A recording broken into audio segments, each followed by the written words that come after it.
Have you ever had a dream that came true? That happened to me in July of 2024 when I got the opportunity to study the Reformation in Germany with the number one Luther scholar on the planet, Dr. Robert Kolb. I was really excited when I was invited to attend the Wittenberg Center for Reformation Studies. I was one of 10 student fellows, and we had several teachers coming into the Loikeria in Wittenberg, where we learned all about the Reformation and the connection to the English Reformation. But one of the days, Dr. Kolb was our lecturer, and then my biggest surprise was that we spent a whole day together in the Wittenberg Reformation Library. This is an important archive where there is lots of materials for doing studies, and Dr. Kolb and I went all over the library and looked at these important artifacts and how they can help us understand the Reformation today. So, who is Dr. Robert Kolb? Well, let's look at his Wikipedia page. It says that Robert Kolb is a distinguished professor and research fellow at Christ School of Theology at the Institute of Lutheran Theology and professor emeritus of systematic theology at Concordia Seminary, St. Louis, and a world renowned authority on Martin Luther and the history of the Reformation. He is a wonderful teacher, and I was so excited to explore and learn with him. Dr. Kolb, we are in a library in Germany. Can you tell me, where are we in the world? We are on the northern edge of what used to be the electorate of Saxony. That, of course, was 500 years ago. But we are, for modern travelers, we're a little bit south of Berlin, a little bit north of Leipzig, and easy to get to by train, a place that I would recommend as a wonderful spot to stop at as you're vacationing in Germany. Okay. And specifically, we are in Wittenberg, an important Luther place. What happened here with Martin Luther? And would he have been around this area? It was a dumpy little town, which had served as one of the headquarters for the government of this part of Saxony. But other than that, it didn't have much to offer until 1503, when Elector Frederick the Wise chose it as the site of his new university. His university was founded in a series of university foundings that princes were were establishing new universities because they wanted to train lawyers above all, but also priests, theologians, and some medical doctors. And so they had what we would call an undergraduate program here.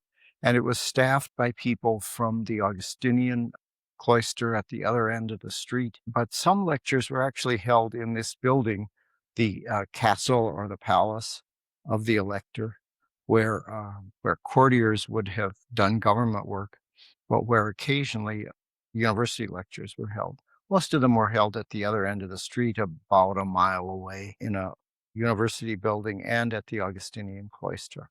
Mm. So here now it's functioning as a library. Can you tell me the name of the library in German? Because it's kind of long. I thought it ought to be just one word: Reformationsgeschichtlicher Forschungsbibliothek Wittenberg. You think that could be one word? I think in German it could be one word. Yeah. What does that mean? It means Reformation Historical Research Library, Wittenberg. And there are a number of Forschungsbibliotheken. There are lots of university libraries, but this is a special library simply dedicated to research, largely on the Reformation. Okay. We're here to do research, but can people come to visit the library? They can, but they won't see too much. But there's a wonderful secondary collection, the literature that supports our research, the dictionaries, the encyclopedias, the modern editions of works of Luther, Melanchthon, and others are all here. But there's not a whole lot to see. Sometimes there are special displays, so you get a little bit of taste of the books. And so it's always an interesting place to look in on as you come up the elevator from the visitor center at the Schloss, at the castle. Do you remember the first time that you studied in Wittenberg, what that was like? I remember the first time I was in Wittenberg, although I didn't really do any research here.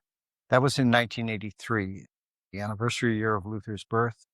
The International Luther Congress had met at Erfurt, and we had the chance then, under the German Democratic Republic government, the communist government of East Germany, had the chance to come here, and we spent a couple nights at the Paul Gerhardt Stiftung, which was the hospital, the evangelical hospital in Wittenberg, and they had a dormitory for trainees in their nursing program, and so we got a chance to stay overnight and walk the streets. The streets are the same. The buildings have been much improved in 40-some years. Yeah. Yeah. Well, we're going to go take a look at some books and some different things. There's not just books in this library, right? What Yes. kinds of things when you're studying the 16th century? It's not just books. What else can we expect to see? Well, the main thing, I suppose, is the manuscript kind of a book, but not a printed book. And so the manuscripts served into the 16th and maybe even into the 17th century as sources of information, as liturgical tools, and also then as a means for conveying ideas that would be read by individuals in the way that a printed book would be. There is some interesting features of the sizes that are made in the 16th century, the sizes of different material books. And so there are ways we can understand page numbers and how books came together just by looking at the size. And Dr. Kolb explained what these are called and how they were put together. We have 3 different kinds of books here. What do we have? Well, the printing industry in the 16th century was much like the printing industry today, dependent on paper, first of all. And so paper came in sheets that were twice as large as this, roughly. And if you folded the sheet of paper once, you would get what was called a folio volume. It was in the size of a large book. Wow. So this is half of the folio then. Yeah. Okay. And so you would have the printing on, we go here, on 2 pages, and then the reverse. So you would have pages 2 and 3 here, and 1 and 4 here. Yes. So that was a folio volume, and that was for major works. You had very few thin folio volumes. The most common way of printing in the early Reformation was to make a quarto, that is, with 4 leaves, 8 Quarto pages. sounds like Spanish. It's Latin It's the Latin. for Yeah. And so this is a quarto volume that then would be printed. Oh, I can't do that. That's 1, 2, 3, 4, 5, 6, 7, 8. Okay. And printers could do that in those days. I'm not up to that. But you get a size of page that is easily readable. And usually the print was about the size of this one. So that was very common. Would they print? So they would be printing it like this. They would print. And then fold it and then maybe cut Yes. the edge of the book. Yeah. Okay. So you'd print the one side, and then you'd hang it up to dry. Oh. And then you would print the other side, and you would hope that you got 1, 2, 3, 4, 5, 6, 7, 8. I have never run across, I suppose they were all thrown away, a mistake. Oh. But I'm sure they made mistakes in ordering the pages. Do they put numbers on the pages often? We should look at that. They put what we would call signatures. So in a quarto, you run from A1, A2, A3, A4 to B1, B2. So here is D, and then on the next page, on the next leaf, not the next page, but the next leaf, you have D2. And this then is D1 verso or D1B, and this is D1A or D1 recto. And this is a later book, 1578, and so it already has leaf, we might say pagination.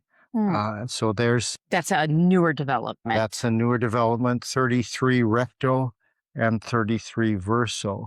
And by the end of the 16th century, you have quite a few books that would then distinguish the two sides of a leaf and have 33, 34, and go on like that. So so that's the most Quarto. common size at Luther's time, but coming on fast was the octavo. One more fold. Why? So that you had what could be carried in a satchel if someone was traveling. There are devotional books, particularly, that that have this format, but also just regular printing of books. Here we have Propositions by Martin Luther that he had used as theses in a disputation for students, and a number of then octavo-sized books were gathered together. I think the last one was numbered 11 in this volume, so that the binding always comes separate from the actual printed work, and so you bought the printed work, 12 pages, 200 pages, and then you had it bound yourself. And these are very simple bindings, but we will see later some much more. And what's this on the end of the book here? It's got a clasp or something. Yes, the clasps were put to hold the whole thing in place. I would close the clasps, but we'd never get them open again. I had to have help getting these open, but they were a kind of way of keeping the book safe. And so there, it's not going to be sitting on a shelf and opening itself and the like. Right. And so we could look at this folio volume 2 if I can manage to lift it. The title page. Oh, it's got red and black ink. Yes, and so that was another special operation, if not problem. You had to print that twice because you couldn't have red ink and black ink. So most of the time, you find that the printers knew exactly where to place the red letters, but not always. And so sometimes there's a little misplacement of the red. But this one is done very nicely. I should also call attention to the fact that this is a book of sermons on the Psalms by Joachim Merlin. And so Merlin is pictured there, probably in a portrait, somewhat close to And he's holding a book. And he's probably holding the Bible on which he's preaching on the Psalms in this particular edition. Cool. So folio, quarto, and octavo. And it seems pretty complicated, more than just hitting prints. They had to think about. Yes. And when I purchased a book in the 16th century, I'm purchasing the pages and the collections and then binding it separately. To a bookbinder. Generally, people didn't bind the book at home. It was a special art to binding the book. And this is paper being used in the 1500s, because paper before, they had different forms of like different kinds of parchment, or this isn't parchment paper. No, this is wood pulp paper. And a printer, for instance, we don't think of him as a printer, but Lucas Cranach An artisan, maybe. Was a painter, but he also had his own print shop. He was a man of many parts. And so he at one point bought a paper mill. It produced the paper that he needed for printing books. When I'm thinking of a printed book, how is that different than a manuscript? It's a whole lot easier to produce because you set the type once and you can do maybe 1,000 copies if your type is good, solid metal. And a manuscript is laboriously copied. That was the way that books got produced in Jesus' time. There were places where a reader would read a text and maybe several dozen people would be copying, and that form of producing manuscripts for other people was taken over by the monasteries, so that the monks would have some monks would have as part of their task. We probably should say, because not all did this, but there were monks who simply spent their lives copying, and we'll see a couple of samples of the really fine, clear hand, and sometimes very small hand that the monks could produce. And so these manuscripts were used for centuries. Monastery would have a collection of them, and that continued into the 16th century. At another library where I've worked, a friend brought from his own diocesan library in Hildesheim, he brought a copy of a number of printed treatises that were bound together. And then they also had this curious thing that I hadn't seen before. It was a manuscript copy of the Book of Romans with broad spaces between the lines. It was designed for monks who were going to have a lecture on the Book of Romans, and they could make their notes from the lecturer in between the lines and then on the margins. And that was from 1513, 1515, somewhere in there. So more than a half century after the invention of the movable type by Johannes Gutenberg. And so it shows that the manuscript tradition continued into the 16th century, into Luther's lifetime, but then disappeared simply because books are so much more efficient than the laborious copying of the Book of Romans, for instance. I asked Dr. Hein, who is in charge of the library, to pull out some things for Dr. Kolb and I to examine.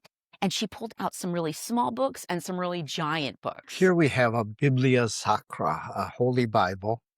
I'm not going to attempt to, well, maybe I can attempt to Watch open it the up. top here. It's too I big. think we don't need to.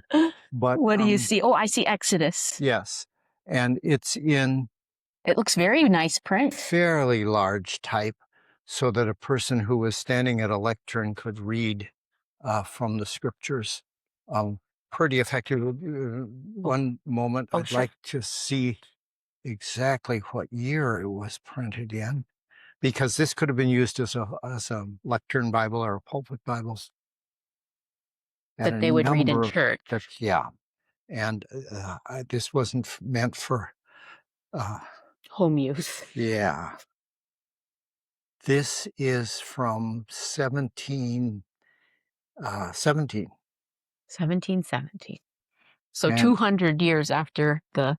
Yeah. And it was published in Nuremberg, so it was for use in a Lutheran church. This shows the technological capabilities also in the fine binding that, again, has these metal corners on.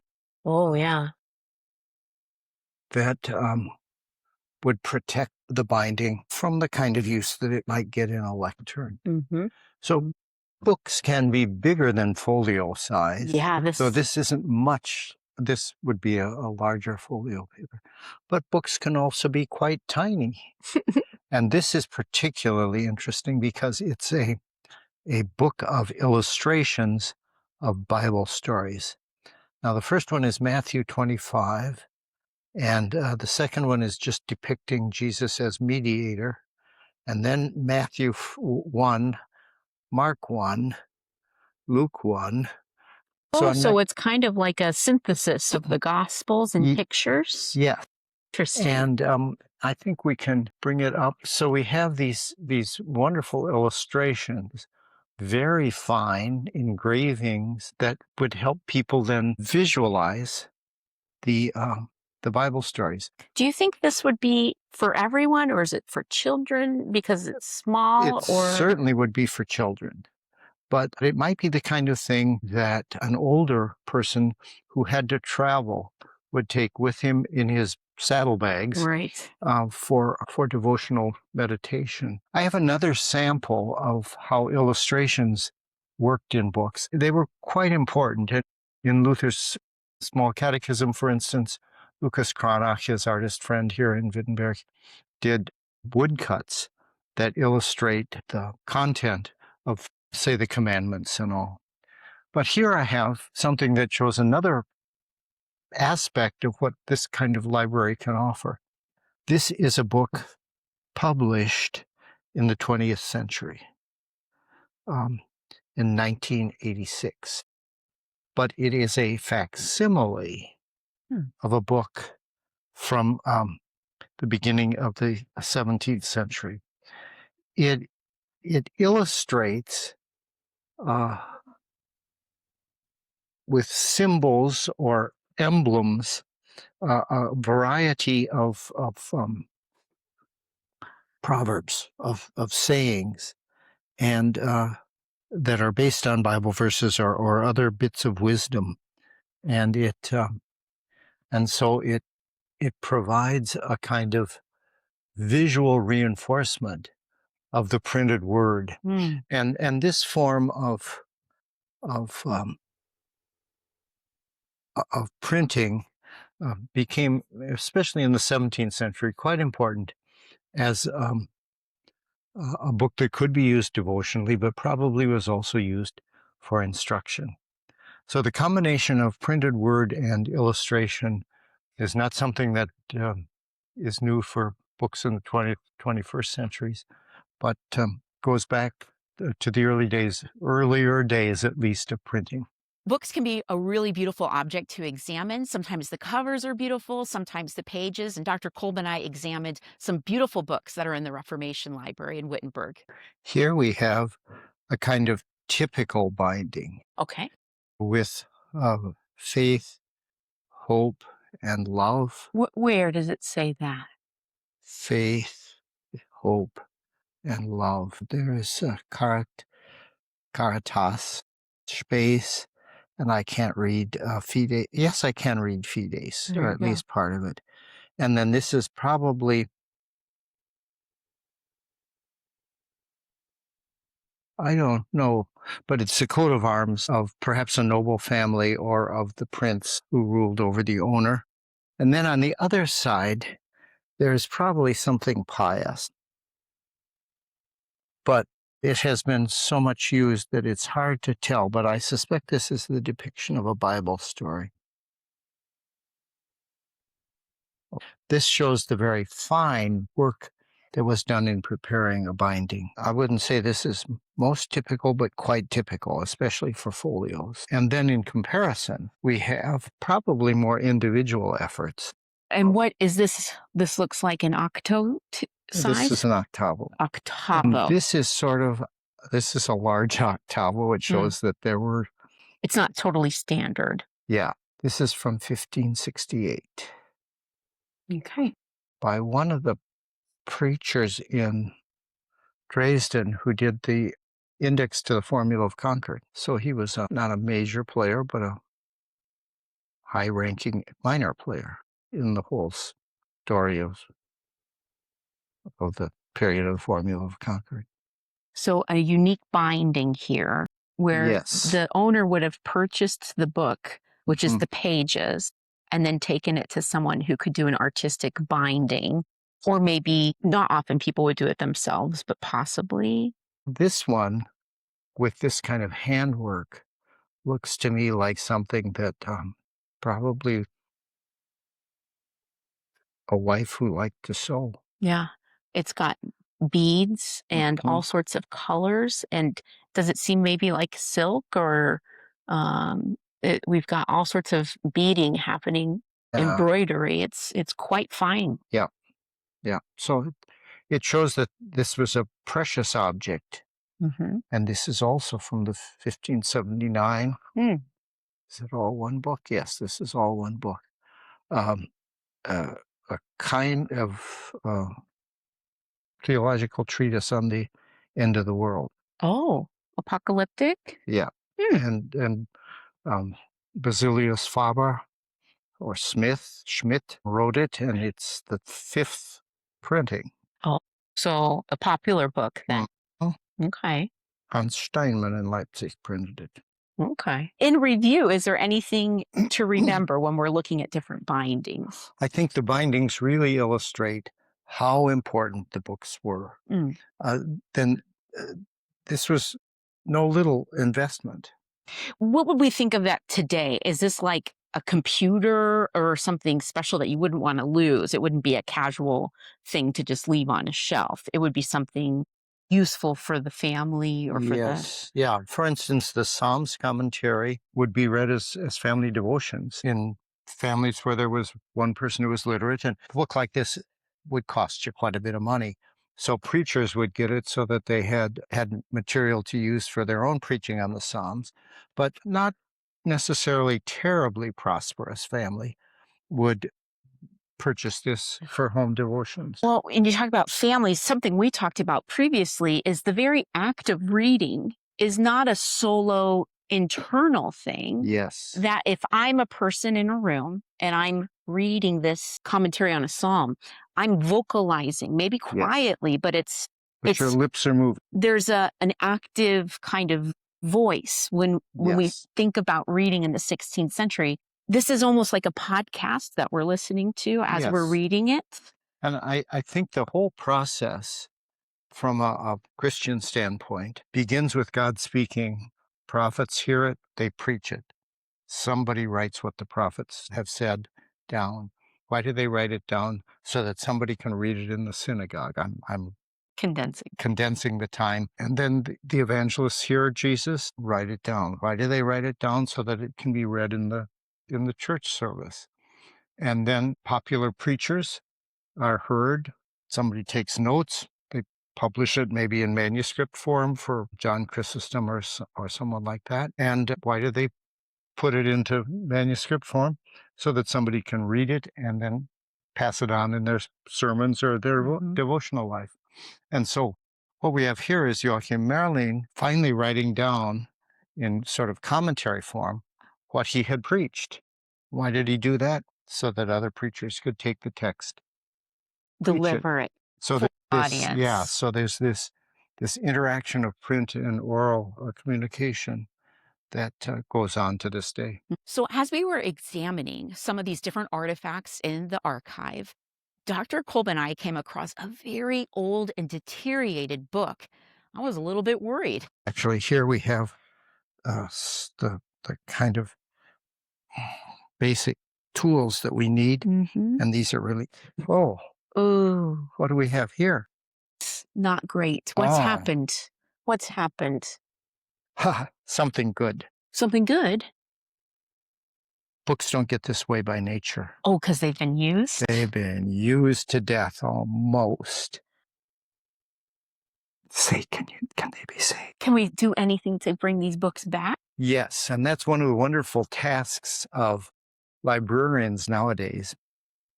They can find book restorers who work very carefully. Now, this one, there's not much you can do in terms of the binding. Some. Yes. So there'll be there are pages here that will not be filled in.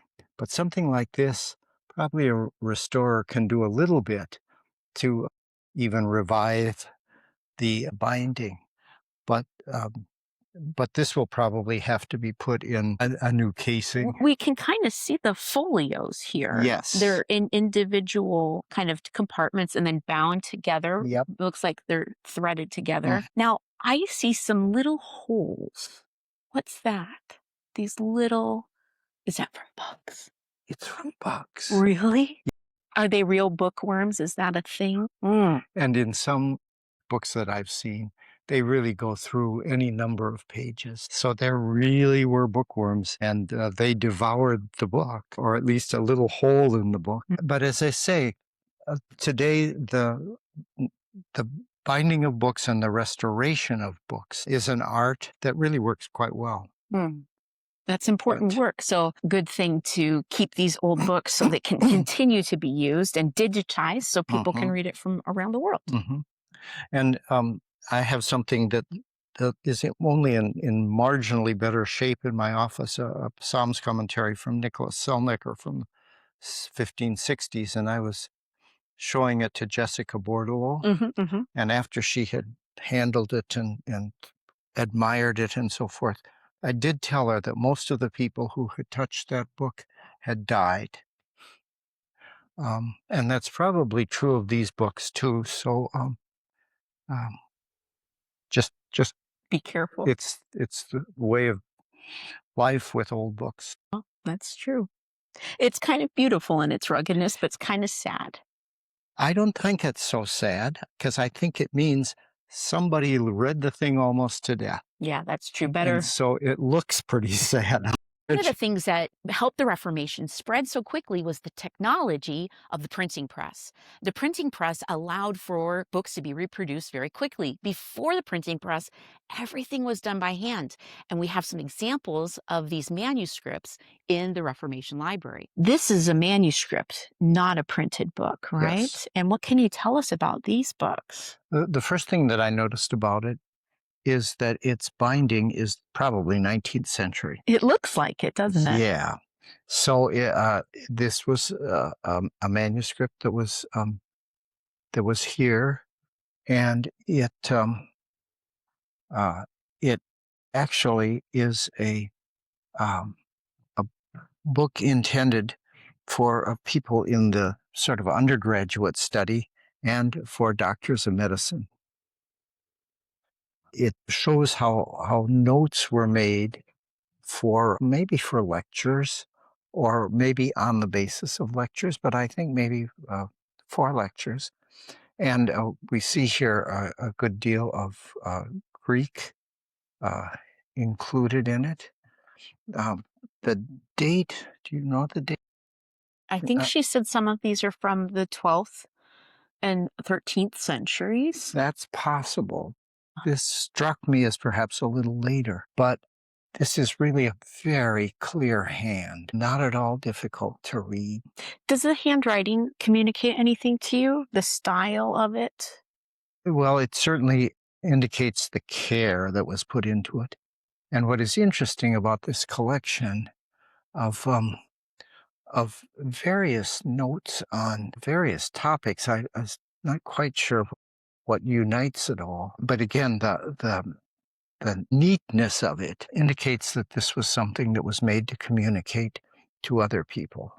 It's not someone's personal notes for. Yes. And so there are different sizes.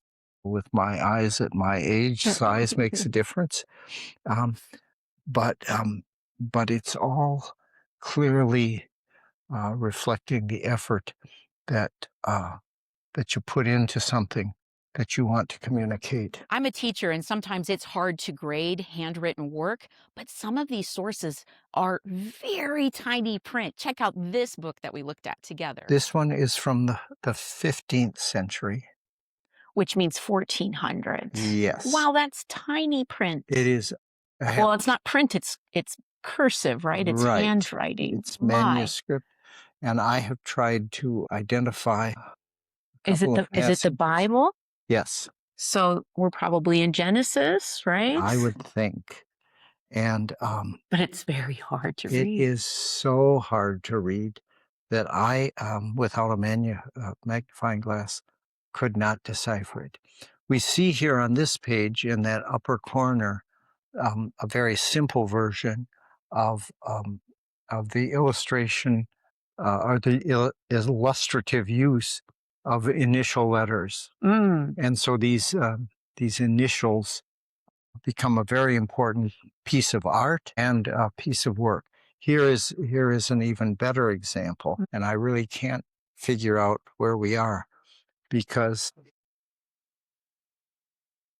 sometimes the red print is Jesus talking. Is that not probably what's happening here? That's not. No, this is just an initial for a chapter or possibly a book. I think this might be the beginning of a new book. But again, you see, I think this is probably the same hand, but it's done with such fine care that even though it's difficult for my eyes to read, it was intended to, in the most succinct possible form, to convey a text as important as the Bible.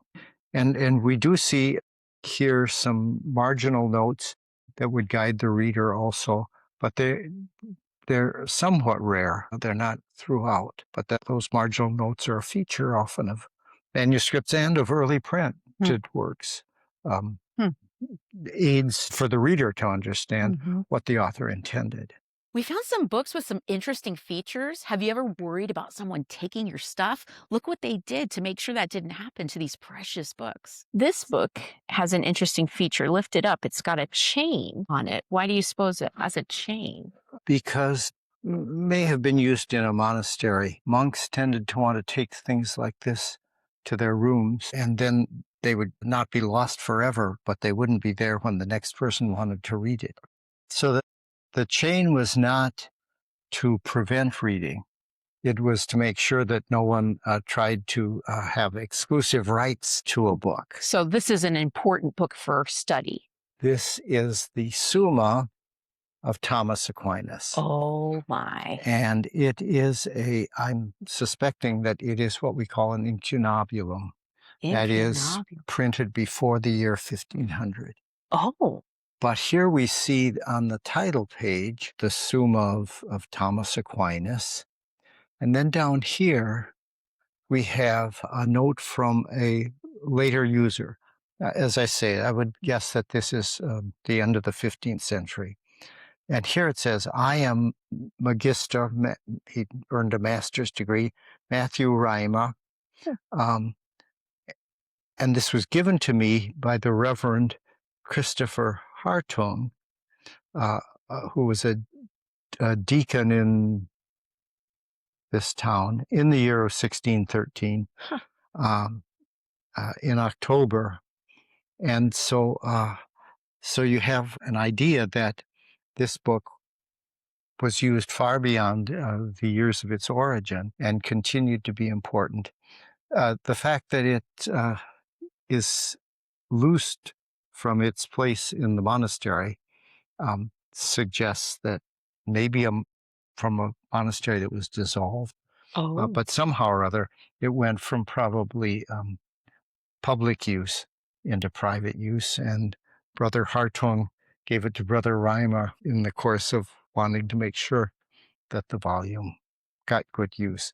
And here again, we have a kind of simple decoration, nothing elaborate as we saw before, but nonetheless, an indication of how important the book was as a personal possession and as an object of study. One of the things I've had to do through my PhD program is learn to read Latin, because so many of these sources, these early sources, are written in Latin.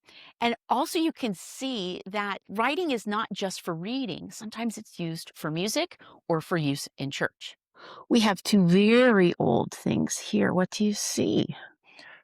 Here I see the notes and the text of a part of the liturgy. What does liturgy mean? Liturgy is the service of the Mass in this case, which was sung by the priest, sung so that it could be heard throughout the church. And so this would have been on a book stand on the altar, and the priest then would have sung through the parts of the service that that constituted the Mass, the presentation of the Lord's Supper within the context of the service of praise. And this is, I am guessing, a similar document without the notes, but with indications of how to make the chant go up and down. And I don't know, many scholars would know exactly what these annotations mean. But here are the words. It looks to me as though this is a psalm, uh, and And this and is a manuscript, and yes, it's that would in be used Latin. for chanting. Okay, Yes, for chanting. for chanting and as part of the divine service. So I believe she said this. One of these is from the 9th century. that's entirely possible, and I think it could be either one or both.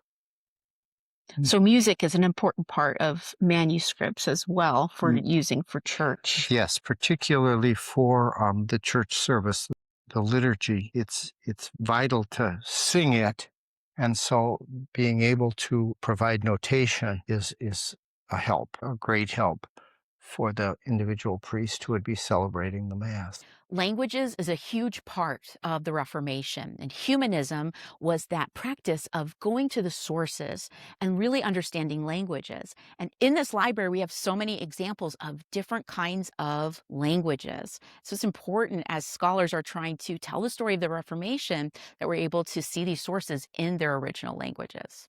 That is one thing to note about Wittenberg. It was a kind of pioneer in developing Oriental studies. By Oriental studies, we mean the study of ancient Chaldean and other languages beyond Hebrew. I wanted to surprise Dr. Kolb, and so I asked Dr. Hein if she'd be able to pull something that was connected to one of Dr. Kolb's favorite Reformation figures, Nicholas von Amsdorf. Sometimes there's even art in the library. Yes. And I wish I knew why one would print a portrait of Nicholas von Amsdorf in this form. It's an interesting shape, size. Yes. Yeah. Has it been removed from something? Or was it prepared to be pasted into a book that contained some of his writings? But Have you seen this before? No, I have not seen this Really? version before. Does it look like what other depictions of him look like? They all look alike. They all Really? have beards. This one's a little shorter than Marlene's was in that other one. Okay. But yeah, it conveys the picture that is on the chiseled in stone at his grave in the Church of St. George in Eisenach, and a couple of other depictions that I've seen. So I suspect that he really did look something like that. And he was the topic of my dissertation, so I'm always glad to see a picture. Yeah. He's wearing, is this an academic kind of clothing or priestly clothing? What do you notice about what he looks like? I think he was wearing more or less what a dignitary would wear, a fur collar, but it's basically designed to keep him warm. It might be the robe that he wore in a service, but I'm not sure of that at all. I think more likely it's his civilian clothes. Tellingly, he's reading a book, probably the Bible.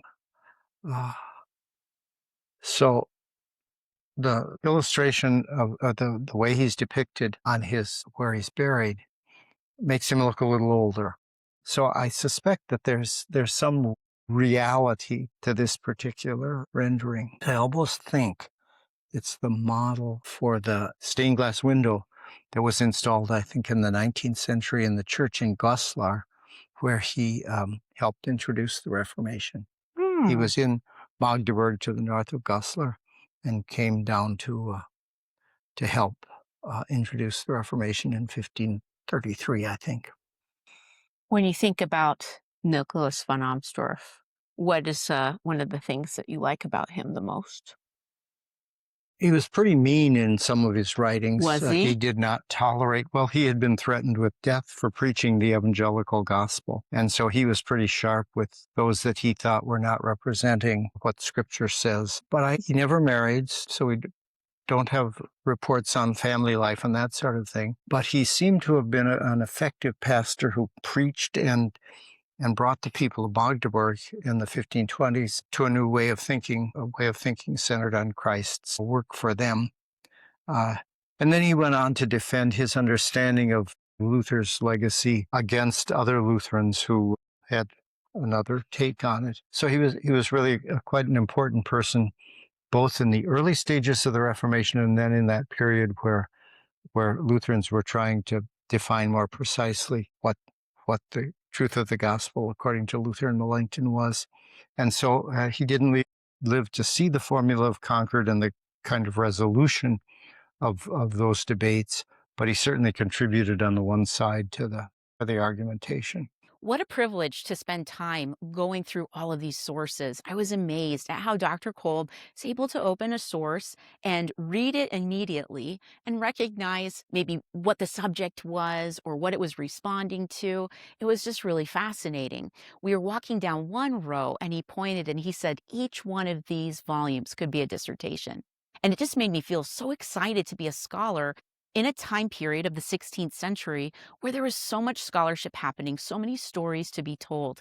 And what a privilege it was to be with Dr. Kolb in Germany and in this library. It was really something I'll never forget. And I'm excited to go back and continue doing research because there's so many good gospel stories and so much information to be learned from these critical resources like the Reformation Library in Wittenberg. This library is temperature controlled. There are all sorts of devices to make sure that no fire. And so each section is kind of separated by fire doors because these are precious artifacts. And so as we are going through, we only are allowed to have a small group of people because your body temperature and also your moisture can negatively impact these books. But it's also so neat to think about what's inside. Each time we open it, we find new information. And some of this research is still only in German and Latin, which is why it's important for me as a PhD student to learn these languages so I can bring these stories into English for people today. But what it comes down to is how does this library help us understand the Reformation and what God is doing through the gospel, through his word? So, when we're thinking about the Reformation and people are coming to Wittenberg, Germany to understand Martin Luther, what does a library help us understand about the Reformation? We see lots of Bibles, lots of sermons, but what is it about the Reformation that made such a big change in the world for everyday people? There are probably a dozen or 2 dozen answers to that question because Luther's understanding of Christianity introduced a radical change in the way most people understood what it means to be a Christian.